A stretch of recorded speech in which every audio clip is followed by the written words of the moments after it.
Halo, perkenalkan saya Rafael Rapeliwun.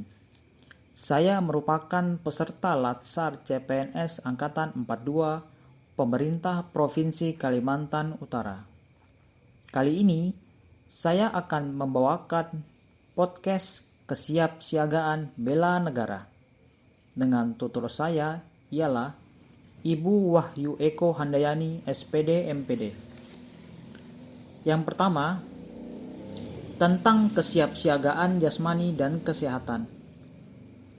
Kesiapsiagaan jasmani merupakan kemampuan atau kesanggupan seorang PNS atau CPNS untuk melaksanakan tugas atau kegiatan fisik dengan baik dan efisien. Kemudian kesehatan, menurut Undang-Undang Nomor 23 Tahun 99, ialah keadaan sejahtera dari badan, jiwa dan sosial yang memungkinkan setiap orang produktif secara sosial dan ekonomis. Berikutnya, manfaat kesiapsiagaan jasmani. Yang pertama, dapat memiliki postur yang baik, yang mana ini memberikan penampilan yang berwibawa lahiriah karena mampu melakukan gerakan yang efisien. Yang kedua, kita dapat memiliki ketahanan melakukan pekerjaan yang berat dengan tidak mengalami kelelahan yang berarti. Kemudian yang ketiga, kita dapat memiliki ketangkasan yang tinggi sehingga banyak rintangan pekerjaan yang dapat diatasi. Selanjutnya, bentuk latihan dan pengukuran kesiapsiagaan bela negara.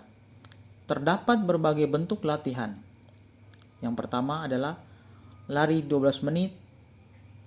Kemudian yang kedua pull up atau chinning bagi perempuan. Kemudian sit up, push up, dan shuttle run. Kemudian untuk pengukurannya dapat menggunakan metode Cooper, yaitu mengukur daya tahan jantung dan paru-paru dengan protokol tes lari selama 12 menit. Berikutnya, tentang tips melaksanakan kesiapsiagaan jasmani. Yang dapat kita lakukan yang pertama adalah makan makanan bergizi secara teratur dalam porsi cukup. Kemudian yang kedua, sediakan waktu yang cukup untuk beristirahat. Lalu biasakan berolahraga, perbanyak konsumsi air putih, dan buang air segera. Jangan ditunda. Kemudian, tentang kesehatan mental dan bagaimana meningkatkan kesiapsiagaan mental. Kesehatan mental sendiri merupakan sistem kendali diri yang bagus sebagai wujud dari kinerja sistem limbik dan sistem korteks prefrontalis atau cenderung rasional yang tepat. Kemudian untuk cara meningkatkannya, terdapat 5 poin. Yang pertama, ikhlas dan bersyukur. Kemudian berpikir positif dan bersikap sportif. Lalu percaya diri dan memiliki semangat hidup. Siap menghadapi tantangan dan berusaha terus untuk mengatasinya.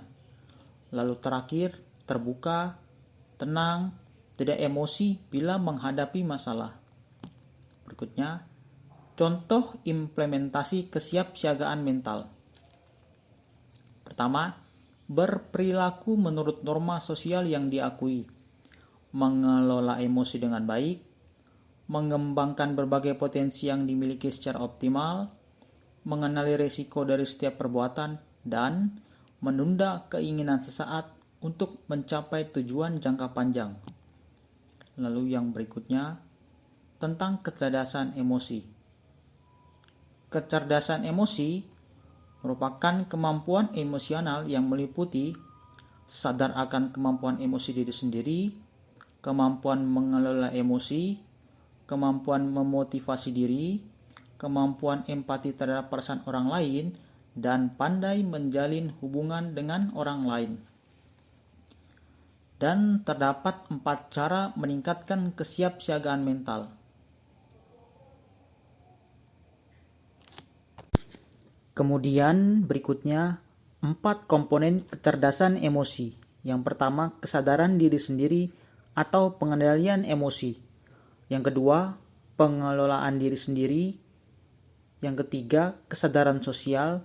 Dan yang keempat, pengelolaan hubungan sosial. Berikutnya, cara meningkatkan kecerdasan emosional dapat ditempuh dalam beberapa cara. Yang pertama, kenali emosi yang dirasakan, minta pendapat atau nasihat orang lain, mengamati setiap perubahan emosi dan mood, menulis jurnal atau buku harian, dan yang terakhir, berpikir sebelum bertindak. Kemudian, contoh tata tempat acara pemerintahan pusat dan daerah.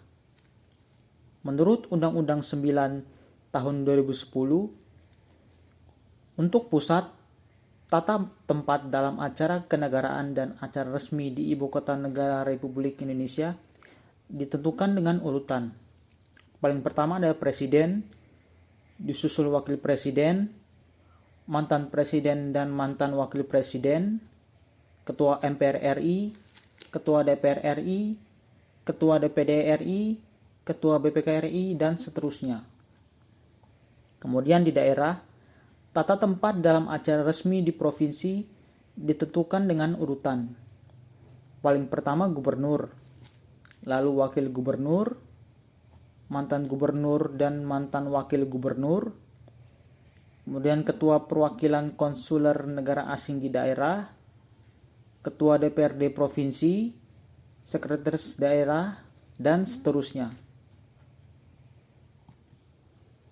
Kemudian yang terakhir, tanggapan saya mengenai workbook kesiapsiagaan bela negara yang telah dibuat.